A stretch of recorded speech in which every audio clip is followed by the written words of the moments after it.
Assalamualaikum warahmatullahi wabarakatuh. Hai, apa kabar semuanya? Semoga kalian dalam keadaan sehat ya. Baik, pada video pembelajaran kali ini kita akan membahas tentang teks deskripsi. Yuk, kita mulai. Pada pembelajaran kali ini kita akan mempelajari KD 3.1, yaitu mengidentifikasi informasi dalam teks deskripsi tentang suatu objek. Objeknya apa saja teman-teman? Yaitu bisa sekolah, bisa tempat wisata, tempat bersejarah yang sudah kamu baca atau kamu dengar. Lalu KD berikutnya 4.1 menentukan isi teks deskripsi tentang suatu objek tersebut yang sudah kamu baca maupun sudah kamu dengar.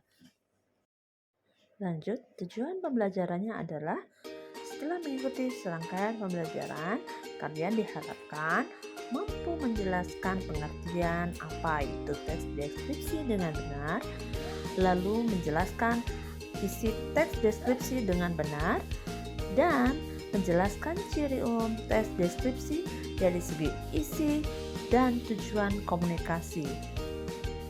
Nah, apakah kalian pernah mendengarkan lagu karya Ismail Marzuki dengan lewat lagu Rayuan Pulau Kelapa? Pernah dengar tidak? Nah, lagu itu menggambarkan tentang apa ya? Siapa yang tahu? Ayo, kalau kalian mendengarkan dengan baik, pasti bisa menjawabnya. Nah, benar, lagu itu mendeskripsikan tentang indahnya pulau Indonesia dengan berbagai Nah, berarti yang kalian jawab tadi sudah benar. Lanjut, apa sih sebenarnya dikatakan dengan teks deskripsi itu? Ternyata teks deskripsi adalah suatu pemaparan atau penggambaran dengan kata-kata yang secara jelas dan terperinci. Nah, di sini apa yang bisa kamu dapatkan yaitu memerinci atau menggambarkan suatu objek. Kata lainnya, teks deskripsi adalah bagian yang berisikan gambaran suatu objek, tempat, atau peristiwa tertentu kepada pembaca secara jelas dan perinci. Pembaca seolah-olah bisa melihat, mendengarkan, dan merasakan sendiri sesuatu yang dideskripsikan oleh penulis. Dengan demikian, pembaca memperoleh kesan mendalam terhadap tulisan tersebut. Lalu, apakah tujuan dari teks deskripsi?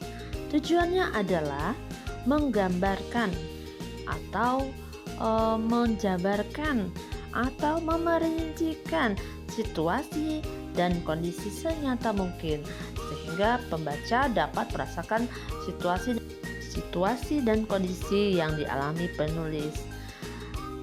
Dengan menggambarkan objek tersebut, nah di sini penggambarannya harus sekonkret mungkin ya, sedetail mungkin gitu ya. Jadi suasana, objeknya, perasaannya, sehingga seakan-akan kalian bisa melihat, mendengar, dan mengalami apa yang dideskripsikan. Nah, bagaimana dengan ciri-ciri umum teks deskripsi? Yang pertama, menggambarkan atau melukiskan sesuatu. Kedua, melibatkan kesan indera atau panca indera kita, sehingga gambaran objeknya menjadi terlihat jelas. Apa saja indera kita? Ya, bisa seolah-olah melihat dengan mata gitu ya, seolah bisa mencium melalui penciuman kita, berarti apa ya? Oh iya, hidung gitu ya. Bisa mendengar dengan telinga. Nah, itu kan panca indera kita. Ciri objek yang dideskripsikan biasanya bersifat khusus. Objeknya tertentu ya. Nah, di sini misalkan ciri tergambar pada judul dari si objek pada teks tertentu. Misalkan nih ada dalam buku paketmu ada tentang teks deskripsi si Bagas kucingku, ibu kebanggaanku. Hal yang dibicarakan khusus tentang kucing, namanya si Bagas. yang kemungkinan memiliki sifat berbeda dengan kucing-kucing yang lain. Demikian juga dengan ibu mendeskripsikan memiliki tanggapan khusus sesuai dengan pendapat si penulis tentang ibu yang bisa jadi berbeda dengan ibu pada umumnya. Jenis-jenis teks deskripsi ya, kita bahas yaitu ada 3 jenis teksnya. Yang pertama, teks deskripsi subjektif. Apa itu teks deskripsi subjektif? Yaitu teks yang menggambarkan objeknya berdasarkan atas kesan yang dimiliki oleh si penulis. Ya, jadi penggambaran objeknya tersebut menurut pandangan si penulis ya. Kemudian teks deskripsi spasial namanya. Teks deskripsi tersebut adalah objek yang menjelaskan hanya berupa benda, tempat, ruang, dan bisa yang lainnya.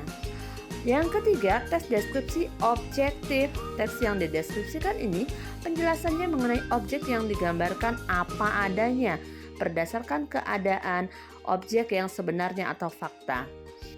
Anak-anakku semuanya, di akhir pembelajaran kali ini, Ibu memiliki latihan soal yang bisa kamu kerjakan ya di rumah. Untuk apa latihan soal ini? Untuk mengasah kemampuanmu sejauh mana kalian bisa memahami apa yang sudah Ibu sampaikan tadi. Silahkan kalian kerjakan di buku latihan bahasa Indonesiamu, lalu bisa kalian koreksi atau minta pendapat dengan guru bahasa Indonesiamu. Cukup untuk video pembelajaran kali ini. Semoga bermanfaat dan sampai berjumpa di video pembelajaran berikutnya. Assalamualaikum warahmatullahi wabarakatuh. Dadah.